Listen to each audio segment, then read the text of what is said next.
سجدے کی عبادت کا آغاز اور سجدے کی عبادت جو آغاز فرمایا اور جس کو اللہ تعالیٰ نے ابتدا میں عبادت قرار دیا، وَلَقَدْ خَلَقْنَاكُمْ ثُمَّ صَوَّرْنَاكُمْ، اللہ نے اول انسان سب سے پہلے انسان آدم کو پیدا فرمایا۔ اور سنیں، آدم علیہ السلام ایک جہت تھے، ایک طرف تھے، کسی بھی شریعت میں سجدہ عبادت اللہ کے علاوہ کسی کو روا نہیں رہا۔ جیسے خانہ کعبہ ہے، خانہ کعبہ نمازی کا مسجود نہیں ہے، خانہ کعبہ کو ہم سجدہ نہیں کرتے۔ اگر بالفرض والمحال خانہ کعبہ کی عمارت اور خانہ کعبہ کا یہ کوٹھا اور یہ شکل و صورت باقی نہ رہے تب بھی سجدہ اسی طرف ہوگا۔ تو خانہ کعبہ تو ایک جہت ہے، خانہ کعبہ ایک طرف ہے، ہم جہت کو اس طرف کو سجدہ کرتے ہیں۔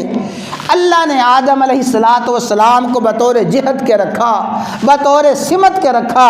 اسجدوا لآدم، سارے کے سارے فرشتوں کو حکم ہوا آدم کو سجدہ کرو۔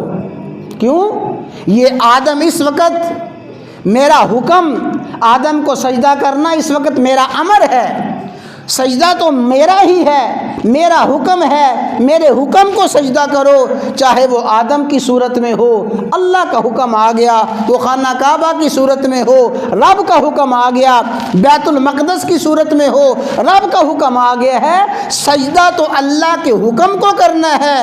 اللہ نے سجدہ کرنے کا حکم دے دیا آدم کو، اللہ نے سجدہ کرنے کا حکم دے دیا خانہ کعبہ کو، اللہ نے سجدہ کرنے کا حکم دے دیا بیت المقدس کو، حکم الہیہ کو سجدہ کرنا ہے۔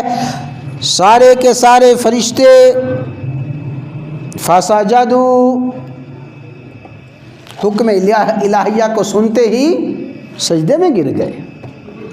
اسجدوا لآدم فسجدوا، آدم کو سجدہ کرو، سب کے سب سجدے میں گرے، سب نے سجدہ کیا۔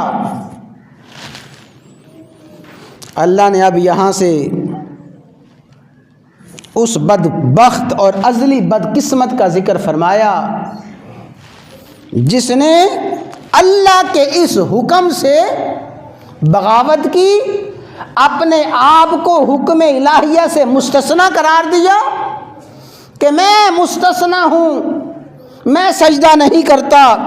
الا ابلیس، ابلیس سجدے سے منکر ہوا، ابلیس سجدے سے انکاری ہوا۔ لم یکن من الساجدین، ابلیس نے سجدہ نہ کیا۔ ما منعک الا تسجد اذ امرتک، اے بدبخت، جب میں نے حکم دیا تھا سجدہ کر تو نے سجدہ نہیں کیا، کیوں نہیں کیا؟ کہنے لگا انا خیر منہ، میں تو آدم سے بہتر ہوں، میں آدم کے سامنے جھکوں، میں آدم کے سامنے سجدہ کروں۔ اللہ تعالیٰ نے وہ سارے کا سارا منظر اور سارے کا سارا واقعہ بیان کرتے کرتے فرمایا فَاهْبِطْ مِنْهَا، دفع ہو جا یہاں سے، دور ہٹ جا، جنت سے نکل جا، فَاخْرُجْ، نکل جا یہاں سے، إِنَّكَ مِنَ الصَّاغِرِينَ، قیامت تک کے لیے، ہمیشہ ہمیشہ کے لیے تو ذلیل اور خوار ہے، تو رسوا ہے، تو راندہ درگاہ ہے۔ اللہ نے سجدہ کا انکار اور سجدہ نہ کرنے کی وجہ سے ابلیس کو اپنی بارگاہ سے نکالا، اور کہیں فرمایا وَإِنَّ عَلَيْكَ اللَّعْنَةَ، تجھ پہ لعنت ہے، اور کہیں فرمایا لَأَمْلَأَنَّ جَهَنَّمَ مِنْكَ، تجھ پہ لعنت ہے اور میں تجھ سے اور تیرے پیروکاروں سے جہنم کو بھر دوں گا۔